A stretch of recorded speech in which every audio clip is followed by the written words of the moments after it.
So we're looking at a new topic in engineering fundamentals, stress and strain and modulus of elasticity. And this has to do with the strength of particular materials. And so I've brought my especially strong piece of material along with me today, Office Max whiteboard marker. And we're going to have a look at the idea of compressive stress, so if I'm trying to squash it, what's going on as I squash it, and also tensile stress, which is if I'm trying to pull it apart. And both of these are what we call axial, so they're acting along the axis of the object. So compressive, see, that wasn't axial. I got off the axis and it flicked across. It's got a bit of shear going on there. We'll talk about that next week. Okay, so compressive and tensile. And the question we're going to ask is, how much do you have to do that before the thing starts to change, before you can actually squash it or before you can stretch it? And when we're worried about that, obviously it's going to depend on a couple of things. It's going to depend on how hard I push it. So I just push really gently, it's not going to do anything. If I push it really, really hard, it might start to do something. So one of the things which is definitely going to affect it is going to be force. We're going to have to worry about the force that we apply to something. And as usual, we're going to measure the force in newtons. Okay? Another thing that's going to matter is how big it is. So it's going to depend on the cross-sectional area. If I've got something which is really big and really thick cylinder of something, it's going to be a lot harder to squash it than if I've got a really thin one. So we're also going to be worried about the area. So the area in this case is cross-sectional, and it's going to be measured in square meters. And we're also going to be worried about what the thing's made of. If I had a piece of balsa that I was trying to squash, it might behave differently than a piece of steel. So the amount of stuff, the type of stuff is also definitely going to make a difference. You might find, for example, if we had a piece of balsa wood that I was trying to squash, it might have quite a different reaction than if I'm trying to squash a piece of steel. Even though it's exactly the same force and exactly the same cross-sectional area, the type of material might make a difference. And we're certainly going to take that into consideration a little bit later on. But for now, we just want some measure of these two things. And what we use is we use stress. And the formula is that stress is force divided by area. So stress takes into account how hard I'm squashing it and how big the thing is that I'm squashing. And in terms of symbols, we use the Greek letter sigma for stress and F and A as usual for force and area.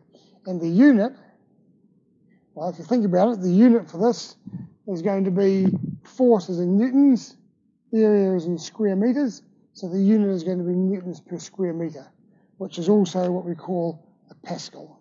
Okay, so 1 pascal is 1 newton per square meter. Also, you'll quite often see the fact that 1 megapascal is 1 newton per square millimeter.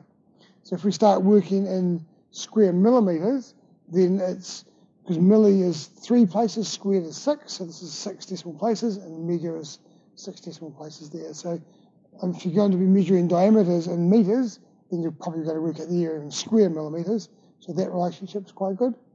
And Newton is pretty small, so in engineering terms, quite often 1 gigapascal, which is 1 kilonewton per square millimeter. Close bracket and have an open bracket to go with it. Okay, so often this is quite useful. We measure forces in kilonewtons and we measure areas in square millimeters, and we end up with gigapascals for our stress. So don't be scared off by really big numbers. These stresses do come out as really, really large numbers. So for example, let's do an example. Let's imagine we've got a support of some sort, which can have a diameter of, say, 20 millimeters.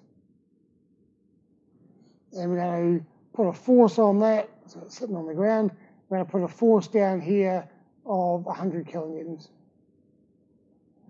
And the question is, what is the stress in this piece? So remember, stress is force per unit area. So the force is 100 times 10 to the power of 3 newtons. And the area, okay, so we've got to change this diameter into an area, and the formula for that is that area is pi d squared over 4. So pi times my 20 millimeters squared divided by 4. What's that? 400 over 4 is 100. So it's 100 lots of pi. 314.2. Pretty good. Square millimeters. So let's put that into our formula. So we've got 314.2 square millimeters.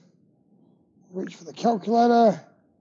So 100 times 10 to the power of 3, so 100 kilonewtons, divided by 314.2 equals 318.3. And the units for this one, newtons per square millimeter, which is megapascals. So it's 318 megapascals. So that's the stress which is involved in 100 kilonewtons acting on a 20 millimeter diameter cylinder. Okay, so this gives us the ability to calculate a number which ties up both the force and the area. So it's not dependent just on the force, because 100 kilonewtons isn't very much if you're putting it across a great big support, but it's an awful lot if you're trying to balance on the end of a chopstick or something. So this takes into account all of those things, and it gives us this measure of stress in pascals, although these things are also quite useful. If you're not sure, always go back to basic units, newtons, change it into square meters, so change it into meters, and your answer will come out in pascals. But it should be the same as that answer. Okay, so the idea of stress.